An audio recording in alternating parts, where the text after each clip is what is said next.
Helen Mirren didn't just challenge Prince Harry. Helen Mirren exposed a crack in the story Prince Harry has been carefully building for years. And the moment it happened, the entire room felt it shift. Not gradually, not politely, instantly, because what unfolded on that red sofa was never supposed to happen. Not on a show like the Graham Norton Show, not in front of an audience expecting laughter, not in a setting designed to keep everything smooth and harmless, but something went wrong. Or maybe something finally went right. The silence came first. Thick, uncomfortable. The kind of silence that doesn't ask for a joke, it demands an answer. And sitting right at the center of it all were Helen Mirren and Prince Harry, facing each other like two completely different versions of truth colliding in real time. One built on decades of study, discipline, and observation. The other built on lived experience, emotion, and a narrative the world had already heard many times before. Helen Mirren didn't arrive casually. That was the first mistake anyone made in underestimating what was about to happen. Helen Mirren walked into that studio with years of preparation behind her, not just as an actress, but as someone who had studied the monarchy in a way very few people ever bothered to do. And that detail, small on the surface, was actually explosive.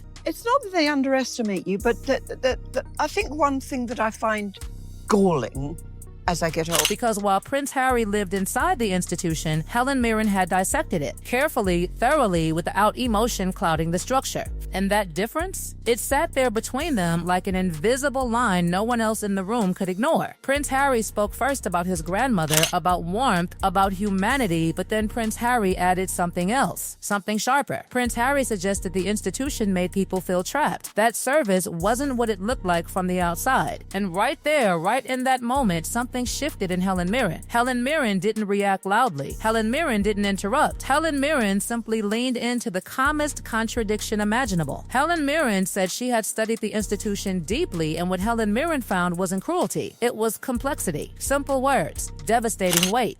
Prince Harry responded quickly. Prince Harry said Prince Harry lived it. And on paper, that should have been the stronger argument. Lived experience versus observation. Inside versus outside. But Helen Mirren didn't accept the framing. Helen Mirren dismantled it with precision. Well, it's difficult. I think in the press, it's very kind of anti-them. Yes. And it's been sort of a gift to... For how long? 2 words. That's all Helen Mirren needed. And suddenly, Prince Harry's entire claim had to stand up to something it hadn't faced before: measurement. Because Helen Mirren wasn't denying Prince Harry's experience. Helen Mirren was questioning its depth, its proportion, its authority. Prince Harry insisted Prince Harry had been inside it his whole life. And Helen Mirren didn't argue. Helen Mirren clarified. Growing up inside something isn't the same as dedicating your life to it. And that difference, quiet, surgical, cut deeper than any accusation ever could. The room felt it. Everyone did. Graham Norton tried to move things forward. Graham Norton tried to soften the moment. But Helen Mirren wasn't finished. And somehow, everyone knew it. Because Helen Mirren wasn't reacting. Helen Mirren was building something. Piece by piece. Question by question. And then Helen Mirren asked the question. Not a dramatic question. Not an aggressive question. A simple one. Direct, unavoidable. How does Prince Harry reconcile criticizing an institution Prince Harry still benefits from? That's when everything tightened. Prince Harry answered quickly. Prince Harry said Prince Harry built a platform independently. It sounded reasonable, it sounded confident, but it also opened a door Prince Harry couldn't close. Meeting his dad. After this defeat in the courts, we are increasingly left with the image of a prince without a purpose. Have you? Again, 2 words. Again, no aggression, just pressure. Helen Mirren started pulling the thread. The deals, the book, the platform, the audience. Every single piece connected back to one thing Prince Harry couldn't fully separate from Prince Harry's identity within the institution Prince Harry claimed to reject. Helen Mirren didn't accuse. Helen Mirren asked, strip it away, what remains? And suddenly, the silence wasn't empty anymore. It was full of an answer nobody wanted to say out loud. Prince Harry pivoted mental health advocacy. Something real, something meaningful. But Helen Mirren didn't stop. Does that audience exist because of Prince Harry or because of who Prince Harry is connected to? That question landed differently, heavier, sharper, because now it wasn't about actions, it was about identity. And the room stayed silent, not awkward silence. Not confused silence, a knowing silence. Because everyone in that room understood exactly what was being asked and exactly why it was so difficult to answer. Prince Harry tried to hold ground, but the ground wasn't steady anymore. It kept shifting. Every answer led to another question. Every explanation revealed another gap. And Helen Mirren? Helen Mirren wasn't rushing. Helen Mirren was patient. Controlled, precise, like someone who already knew exactly where this conversation was going and wasn't afraid to let it get there. The red sofa wasn't a stage anymore. It was something else entirely. A test. Prince Harry thought the pressure had peaked, but Helen Mirren was only just getting started. And the moment Helen Mirren shifted from platform to proof, the entire energy inside that studio changed again. Not louder, not more dramatic, just sharper. Because Helen Mirren moved away from what Prince Harry claimed to have built and stepped directly into what Prince Harry could actually show. And that's where Helen Mirren said it. Archewell. Their charity released their latest annual filings.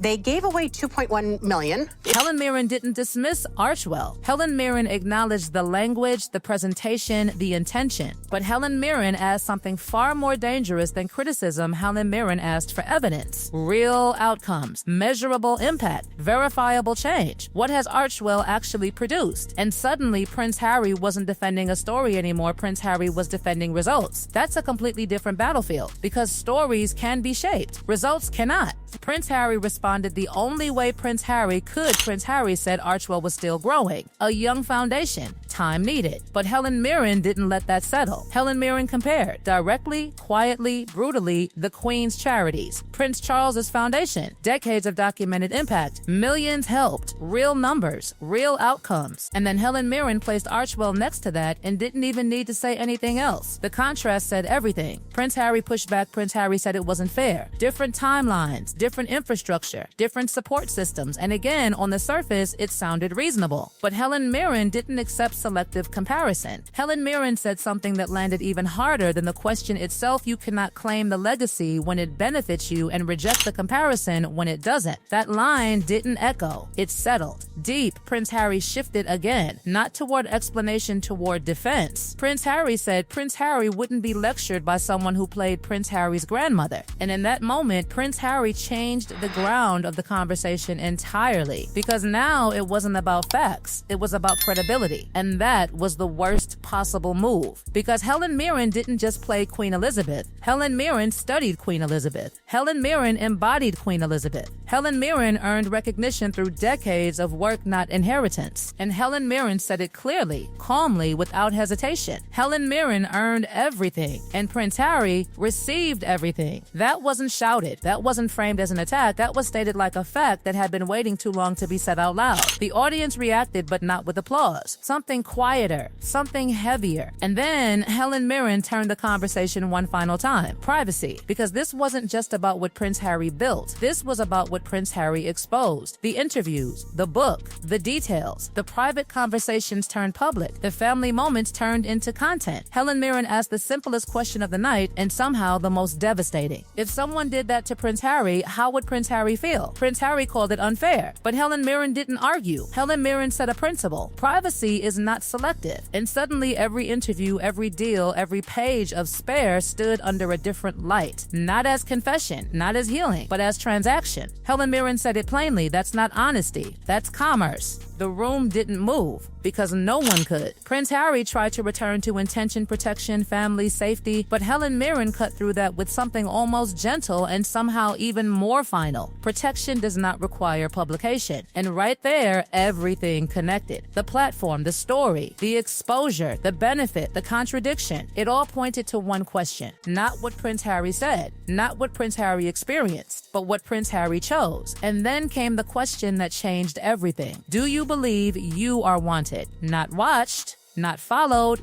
not consumed? Wanted, that silence, it wasn't like the others. This one stayed. It lingered. It stretched because there was no easy answer. Prince Harry said Prince Harry's wife. Prince Harry said Prince Harry's children. And for the first time all night, the answer felt human. Real, unscripted, but Helen Mirren didn't stop. Being watched is not the same as being wanted. And that line didn't just land, it stayed. Because millions may follow Prince Harry. Millions may listen. Millions may watch. But Helen Mirren asked something deeper. When Prince Harry is absent, who notices? When Prince Harry doesn't show up, who calls? And Prince Harry didn't have a clear answer. Not fully, not completely, not in a way that closed the question. And that was the moment everything became visible. Not through confrontation, not through argument, but through absence. The absence of certainty, the absence of clarity, the absence of answers.